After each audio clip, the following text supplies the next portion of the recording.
नमस्कार जय Jagannath good morning एबे ना 5:30 होईची तो सकाळ होईगलानी पूरा खरा पड़िलानी तो आज टिके खरा होईची तो केते दिन वर्षा होतिला आज खरा होईची तो आज तो संडे तो झीर एग्जाम चलती तो सी भोर उठिक पढ़ुची तो तापर के वर्षा जो पुणी चली आसला वर्षा वर्षा हठात वर्षा होची हठात खरा होची तो ये बाबू भी आमर उठीगले छोट बाबू उठिकी सबुदिन ठीक 8टा 8:30 उठे आज बहुत जल्दी उठी जाइए उठिकी तार देखु वर्षाटा हो से झरका पटे देखु तार तो एपटे मोर आज से तो संडे तो मु ब्रेकफास्ट टे अंडा थिला मोर फ्रिज तो ब्रेड आमलेट कर तो प्राय टाइम ब्रेड आमलेट ही खाऊ तो एपटे अंडा को आउ जो बाकी झी आलू पकईकरी भाजुची अंडा तो पखाड़ खाइब बोली तो सी कहला मु निजे भाजी तो अंडा को निजे आलू काटिकी निजे अंडा आलू भाजदेला तापर अंडा को लुण पकई फेंटिकी से ढाईदेला कहीं से मिक्स हो गला अंडा से भी भाजी हो तो मु भी पखाड़ जेहेतु खाई बेले में तो गरम गरम भी पड़ा खरा होगा तो मुझे पखाड़ खाईदे तापर खाई सारिक आम मैंने सब आज कम कर बहुत कम करार अच्छे तो गला पखाड़ खाई आज ये करदेव आज पूरा न घर सफासफी करार अच्छी कहीं दशहरा आसला तो आम दशहरा पूर्व ही घर सफासफी सब करदे दिवाली एतेटा रोहे जिनस सफासफी कर तो आज कहलु ना आज संडे छुट्टी अच्छी तो पिला झील भी घरे अच्छे तो सारीदे फास्ट आम पर्दा फर्दा सब काढ़ीदेलु तो घर झाड़ू यहाँ बेडरूम सफा कर सेपटे सफा कर तो मोर यहाँ थाकटा हूँ ये से मोर कस्मेटिक जिनस सब रहे तो ताकू काढ़ी ए झरका उपर झील तार रखे कस्मेटिक जिनस तो सब काढ़ी देचु पुणी झाड़ी झुड़ी पुणी थे सब सजेकी रखू तो यहाँ मो कम यहाँ मु करी थाक कम गुड़ा सब बाहर कर दे जिनस जी झड़का उपर थिला तो से झीर जिनस सब काढ़ी देची तो आज ये छुट्टी अच्छी तो सी संभालुचे मुझे आज ना आज न करला कम हो पार ना दशहरा आसीगला झीर एग्जाम चली तो नाई आज ही करिया पड़ो तो एपट रूम रे भी लुगापटा पड़ी तापर आम गलु नहीं वाशिंग मशीन पर्दा फर्दा सफा करदेबू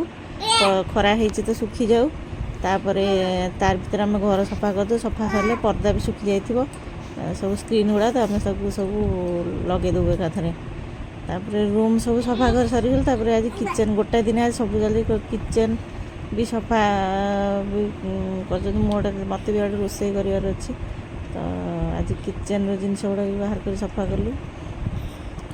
तो हूँ जाऊ तापर एपट घर भी सब जिनस गुड़ा सब सेम पड़ी मत सजाड़ा पड़ो धीरे धीरे थे घर सजड़ा हो जाए धीरे धीरे सजाइया पड़ो सब जिनस तापर एपटे आमर आज संडे तो माछ आसला तो माछ छोट माछ मुझे सारू थिला घरे सारू आलू पकईकि ये तरकारीटा करी सोरिष मसला बाटी देची बाटिक रखी तरकारीटा ये करी सहित चुंगुड़ी आनीटा खाइबे बंधाकोबी अच्छी कोबी बंधाकोबी चुंगुड़ी पकईकि एटा भी करी तरकारी करी रखी से बंधाकोबी आपटे भात भी बसची सेपटे रोषे भी चली सेपटे सफासफी कम भी चली तो मुझे भाजी देती ताकू ओ भी थिला ओ काटी सब कुछ काटिकी धोई दाइकी रखी बस खाली पकेबी ताकू आलू आ सारू को भाजीदेवी आटा बहुत भल लगे गोटे जिनस मिक्सिंग रहीगला कप बैगण पकड़ा मन नहीं तो बैगण पकई आहरी भल लगी था तो रोसे चलती एपटे मसला देकी टे गोड़े गाड़ी देले सोरिष मसला को एत कषिया पड़ोनी अल्प समय कषिकी मु पानी देदेवी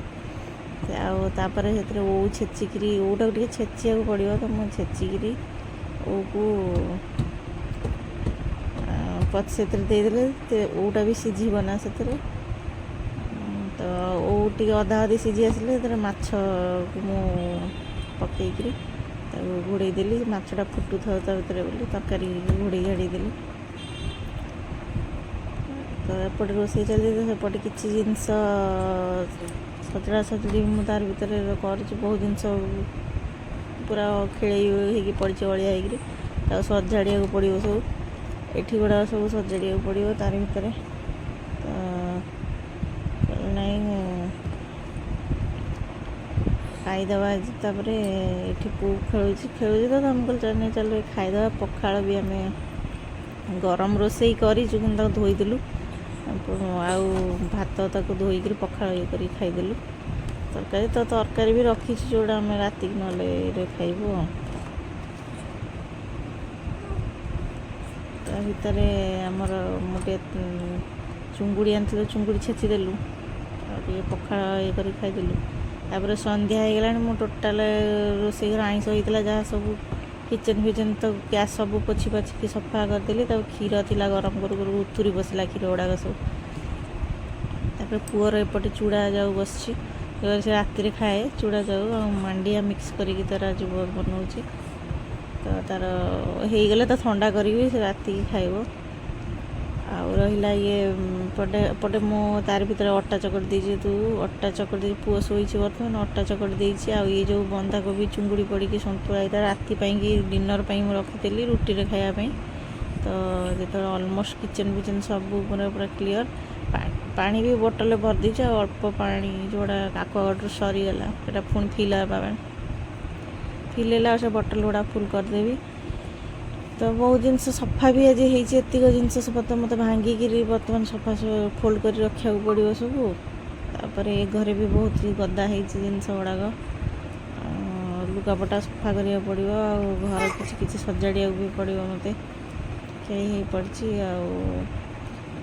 ପୁଅ ଶୋଇ ପଡ଼ିଛି, ତ ତାରି ଭିତରେ ମୋତେ କିଛି କାମ କରିବାକୁ ପଡ଼ିବ। ତ ମୁଁ ତା ଭିତରେ ଆହୁରି ଏତିକ ପୁଅର ବି କପଡ଼ା ଗୁଡ଼ାକ ପଡ଼ିଛି ଓଦା ହେଇଥିଲା। ତ ଷ୍ଟେପ୍ ବାଇ ଷ୍ଟେପ୍ ବାଲକୋନି ଛୋଟ, ଯେତିକି ପାରିଲୁ ସେତିକି